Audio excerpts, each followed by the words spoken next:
माता जी प्रणाम।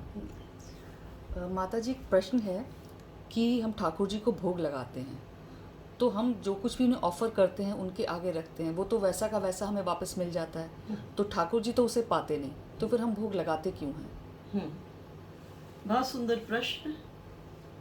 देखिए, भोग लगाने मात्र उद्देश्य से, भोग लगाने के मात्र उद्देश्य से ही भोजन तो हम रोज घर में बनाएंगे ही, परंतु भोग लगाने का उद्देश्य जैसे ही आ जाता है तो एक शब्द है पवित्रता जुड़ जाती है।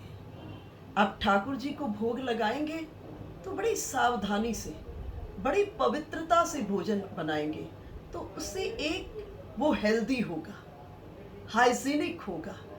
और उसके बाद जब भोग लगाएंगे तो उसमें तुलसी दल भी डाल देंगे। तो तुलसी दल में बहुत ही विज्ञान के दृष्टिकोण से देखें तो उसमें बहुत क्वालिटीज़ हैं। उसमें तुलसी दल के भीतर में बहुत बड़ी मात्रा में मर्क्यूरी है, उसके बाद बहुत बड़ा एंटीबायोटिक है, तो सब चीज़ें जुड़ जाती हैं। लेकिन विषय उठता है, हम भोग क्यों लगाएं जब ठाकुर जी पाते ही नहीं। एक बार वैकुंठ में लक्ष्मी जी ने भगवान से प्रश्न किया कि आपके सामने में जो रखा जाता है आप उसको पाते तो हैं ही नहीं। भगवान ने कहा, नहीं लक्ष्मी, मैं पाता हूं, लेकिन मैं दृष्टि से भोजन करता हूं। मैं दृष्टि से भोजन करता हूं, मैं उसको पर दृष्टि डालता हूं और दृष्टि डालने से ही मैं भोग लगा लेता हूं। देखो, जब हम भगवान के सामने में पात्र में भरकर सुंदर भोजन और उसमें तुलसी दल डालते हैं और ठाकुर जी के सामने में रखते हैं, तब हम उसे भोग कहते हैं।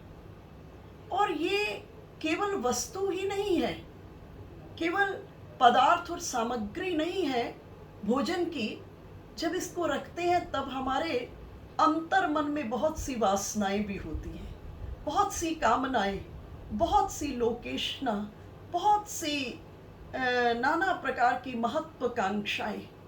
और जब हम तुलसी दल डालकर भगवान के सामने रखते हैं तो भगवान क्या करते हैं? भगवान अकारण करुणा वरुणालय है और अपनी सहज कृपा की दृष्टि से उस भोग की थाली में जितनी कामनाएं, जितनी वासनाएं, जितनी महत्वाकांक्षाएं हैं, उनको निकाल करके भगवान अपने पास रख लेते हैं और बदले में दुगनी कृपा मिला देते हैं। और जैसे ही भोग में कृपा मिलती है तो भोग किस में परिवर्तित हो जाता है? भोग प्रसाद में परिवर्तित हो जाता है। श्रीमद् भगवद गीता में कृष्णचंद्र कह रहे हैं, प्रसादस्तु प्रसन्नताम। प्रसाद का क्या अर्थ है? प्रसाद का अर्थ है प्रसन्नता। जब इस प्रसाद को आप ग्रहण करते हो तब आपके अंतःकरण के भीतर में एक दिव्य आनंद की प्राप्ति होती है। देखो, आप लोग सब साधन संपन्न हैं, 5 स्टार्स में नाना प्रकार के बढ़िया बढ़िया अपने घरों में भी भोजन की वस्तुएं, व्यंजन बनाते हैं, लेकिन जब किसी फकीर के डेरे पर जाकर, किसी आश्रम में, किसी मंदिर में, किसी गुरुद्वारा में प्रसाद पाते हो तो आप अपनी वाणी से कहते हो, आज बहुत आनंद आया। क्यों आनंद आया? क्योंकि वहां बनाने वाले का भी उद्देश्य यही है कि प्रभु को भोग लगाना है, और वहां आप पाने वालों का भी उद्देश्य ये हो गया कि आज हमें प्रभु का प्रसाद मिलेगा। और वो भोग जब प्रसाद में परिवर्तित हो जाता है तो जीवन के भीतर में आनंद ही आनंद की प्राप्ति होती है। देखो, विज्ञान भी इस बात को स्वीकार करता है। भोजन करते वक्त जैसी हमारी मनस्थिति होती है वैसे ही रसायन रिलीज होते हैं, और प्रसाद का चिंतन करते ही जब उस प्रसाद को ग्रहण करते हैं तो हमारे अंतस से अनुकूल हार्मोन्स जो है, जो ग्रोथ करने वाले हैं बॉडी के, वैसे केमिकल्स और हार्मोन्स रिलीज होते हैं, जिससे हमारा अंतस मन, बुद्धि और एक एक रोम रोम तुष्ट और पुष्ट हो जाता है।